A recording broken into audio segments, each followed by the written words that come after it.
Merci d'être avec nous sur Canal+ pour vivre dans quelques instants un match qui va rester dans l'histoire du FC Nantes, un match qui va également rester dans l'histoire de notre championnat. Nantes accueille l'AS Saint-Etienne, le premier match des Canaries depuis la disparition d'Emiliano Sala. Stéphane Guy Bey, les minutes qui arrivent, et on le voit ici avec Yacine Bamou, vont être extrêmement fortes en termes d'émotion, et on va vivre cela tous ensemble sur Canal.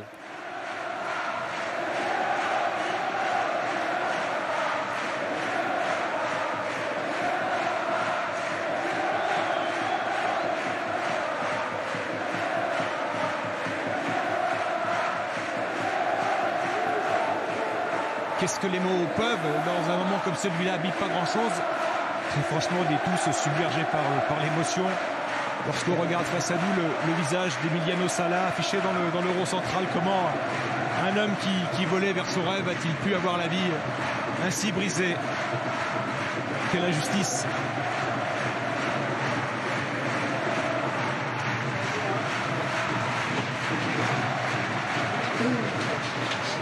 Les Nantais qui vont devoir chercher au fond d'eux-mêmes le courage de retrouver une vie régulière, une vie de footballeur, même si à jamais ils resteront marqués par la semaine qu'ils viennent de vivre, par la soirée qu'ils vont vivre et par le fait d'avoir côtoyé un homme qui visiblement, selon le témoignage de tous, n'était pas un homme ordinaire, l'attaquant du FC Nantes, Emiliano Sala.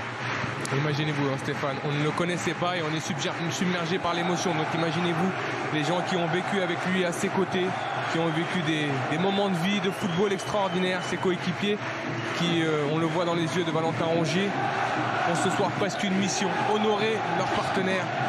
Ce n'est qu'un match de football, on le sait. Et je pense que pour tous ces hommes sur le terrain et en dehors et à l'image de ce public, c'est une soirée importante.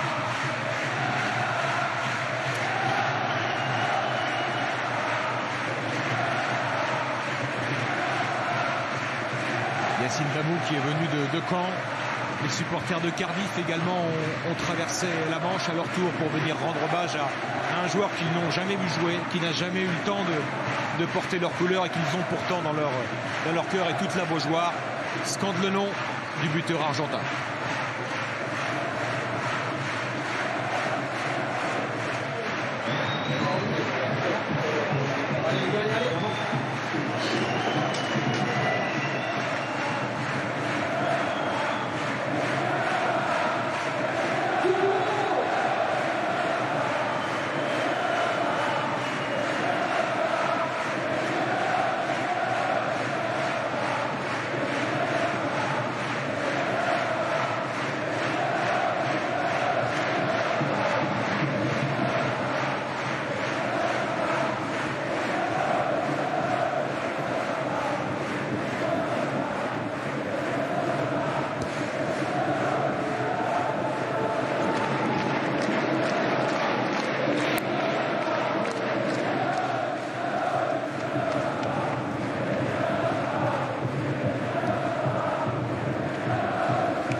C'est l'heure de reprendre les gestes d'avant, de reprendre les gestes ordinaires, comme le protocole d'un match de Ligue 1.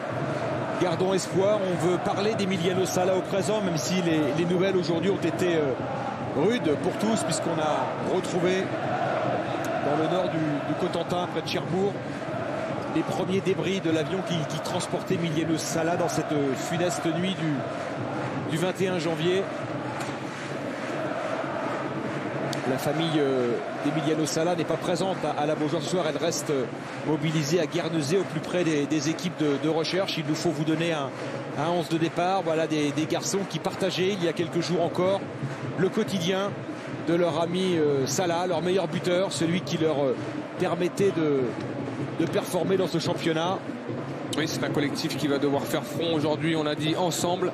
On a Maxime Dupé qui va remplacer Tataro Sanou qui est blessé, on l'a dit. On aura Valentin Rongier dans ce milieu de terrain à 3 accompagné de Krine et de Touré. Et puis les 3 attaquants, Waris, Koulibaly et on a dit Bosquilia, le petit gaucher nantais qui va essayer de faire la différence ce soir. Et les Nantais qui vont se rassembler autour de leur banc avant le coup d'envoi de ce match. Walid Elzik qui n'est pas sorti du vestiaire, qui est resté dans l'intimité de celui-ci jusqu'au moment de pénétrer sur la pelouse de la Beaujoire.